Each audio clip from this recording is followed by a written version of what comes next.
Hey Panthers, welcome back to me on the internet. It's been a long time.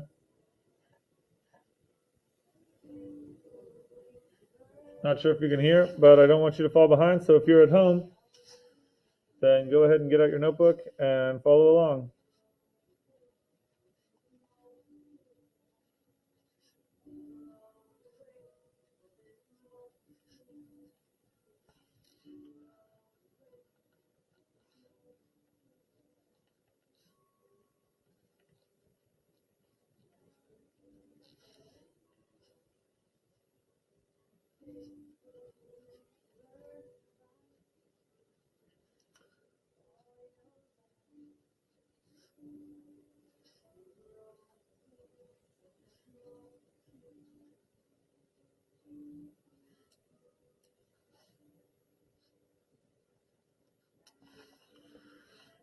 Okay, and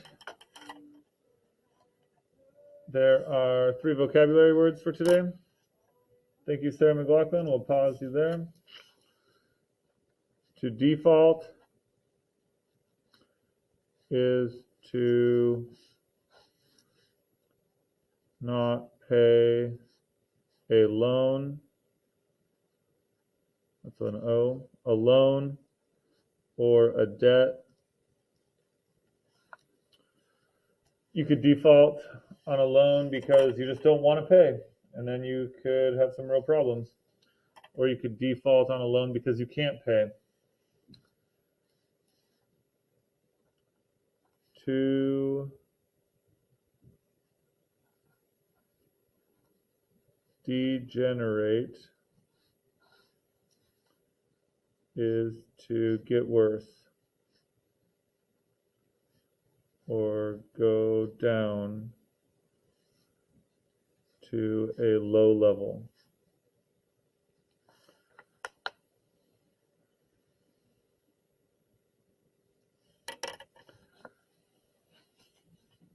And our last word is escaping my memory. Let's see what it is here. Oh, yeah. To be desolate is to be sad and alone. Okay. So those are your vocabulary words for today, and pretty much all caught up. Now we are going to work on a packet, and you are at home, and the packet is on paper. It looks like this. So what I'm going to do is I'm going to take notes on my paper, and I'm going to send you a PDF so that you can mark it up with any sort of PDF marking that you want to do, Cami or whatever. And if you can't do that, then you can at least have this video and you can open it up, and when you do get a packet, you can get caught up. So this is Dr. Martin Luther King Jr.'s famous speech. I'm going to play it for a second so that you can see what we did in class today.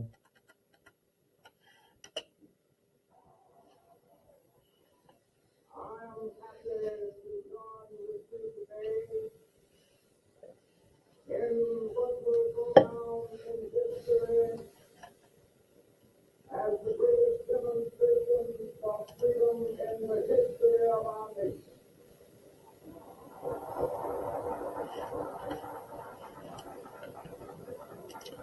Okay, that's a little introduction.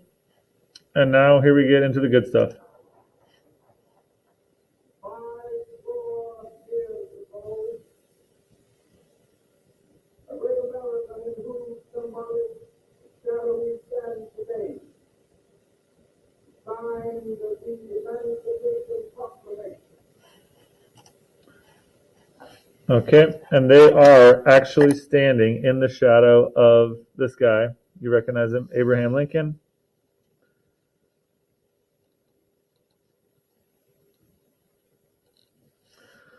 And this is a cool reference to his famous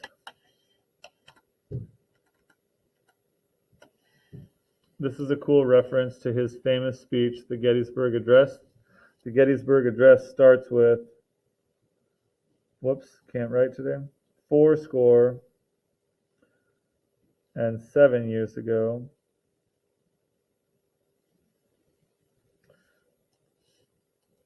And Dr. King takes that and copies it and says 5 score. The score is 20. 5 times 20 equals 100 years ago. That's what he's talking about. And the Emancipation Proclamation, this is, emancipation means legal freedom. So the Emancipation Proclamation legally made it so slaves were free in this country. It was a long process, took more, it wasn't like it happened overnight, but that's what the Emancipation Proclamation is. So our ethos appeal is to a man that's respected, Abraham Lincoln, and it's to 2 documents, the Gettysburg Address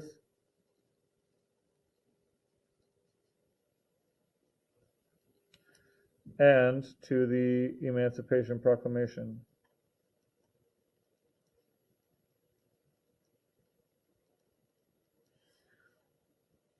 And then listen to the next sentence. There are, I don't know, a half dozen words that should make you have some feelings. This woman is the free name as the best people right of hope to millions of Negro slaves who have been seared in the flames of withering injustice. The same as the glorious daybreak to end the long night of their captivity.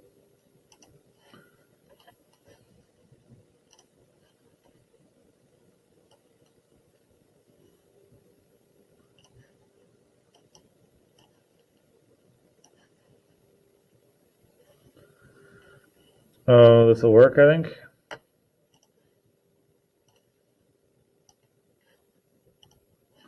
There we go.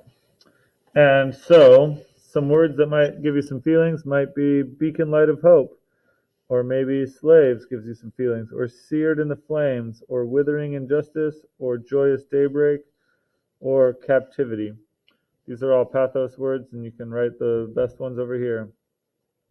Light, hope, seared, slaves, injustice, captivity. Oh, joyous daybreak.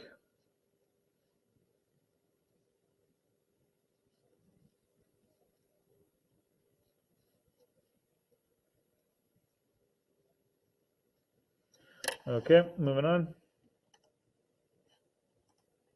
But 100 years later, the Negro still is not free. 100 years later, the life of the Negro is still vastly crippled by the ravages of segregation and the chains of discrimination. 100 years later, the Negro lives on a lonely island of poverty in the midst of a vast ocean of material prosperity. 100 years later,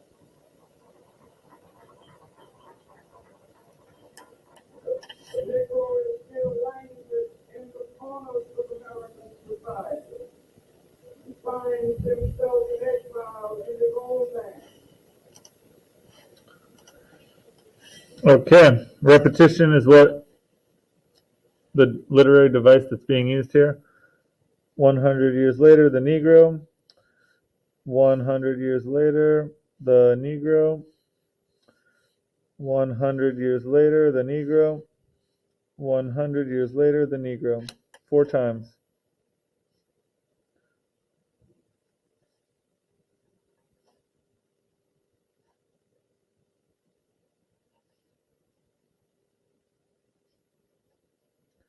Times 4. When we repeat something 4 times, your brain does a couple of things. First of all, it gets stuck in your head. You'll remember it 100 years later. Yep, you remember that that was a thing he said many times.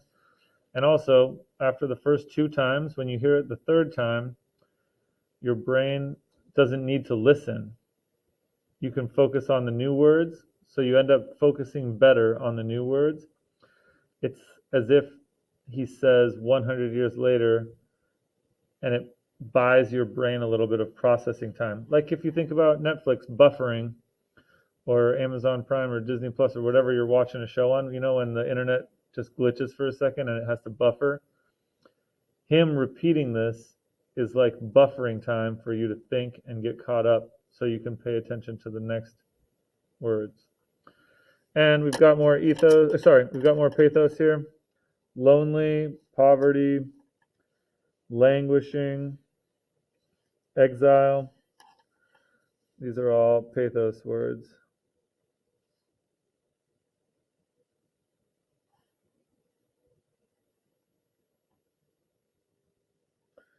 I hope none of you are languishing too much at home. Okay, paragraph 4 and 5 are a big metaphor, so here it comes. So we come here today to traumatize the same presentation. In a sense, we come by mission capital test to test. The architects of our republic wrote the magnificent words of the Constitution and the Declaration of Independence.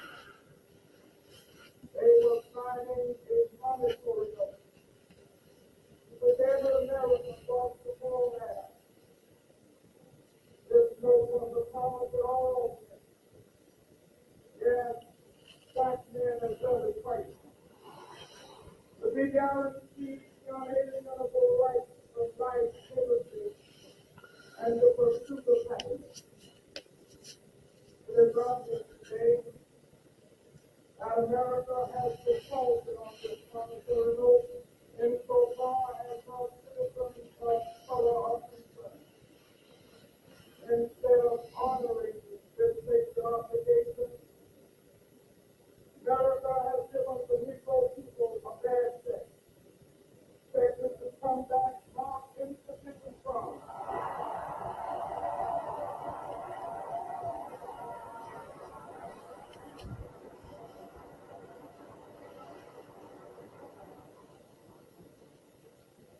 But we refuse to believe that the Bank of Justice is bankrupt. We refuse to believe that there are insufficient funds in the great cost of opportunity of this nation.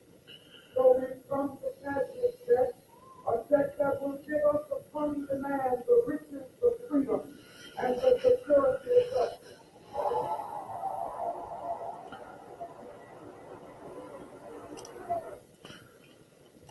Okay. So, extended metaphor. A check is being compared to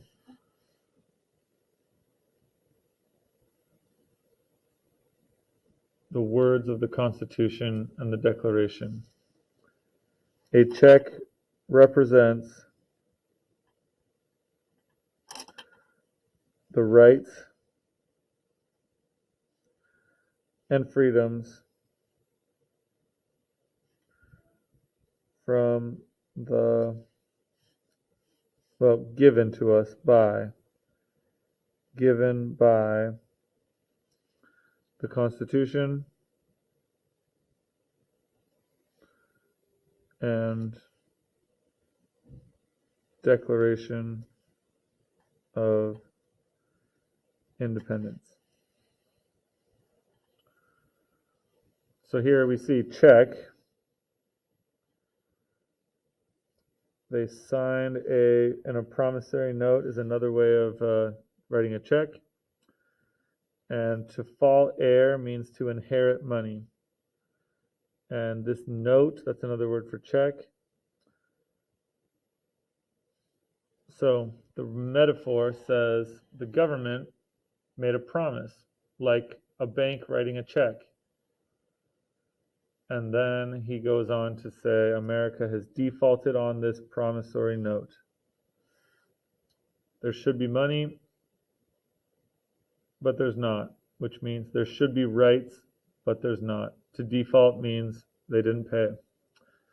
America should pay rights to all people, but they can't. And bad check keeps our metaphor going. And his tone changes here, but we refuse to believe that the Bank of Justice is bankrupt.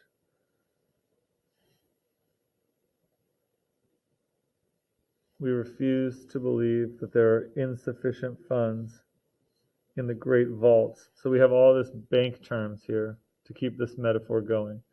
This is a great example of an extended metaphor, 2 paragraphs comparing the promise of the Constitution and the Declaration of Independence to a check written by a bank. And he finishes by saying, we've come to DC to cash our check,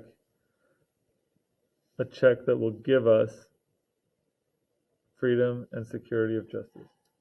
And that's basically how far we made it as a class.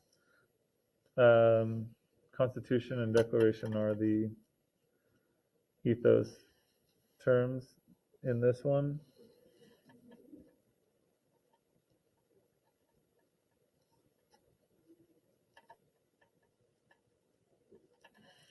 So if you got all that, then you are all set. If you return to school on Wednesday, great, see you then. If you can't make it on Wednesday, then I'll try to do another one of these for Thursday. Thanks, and I hope you feel better. I hope you stay healthy. I hope that you're safe, and see you when I see you.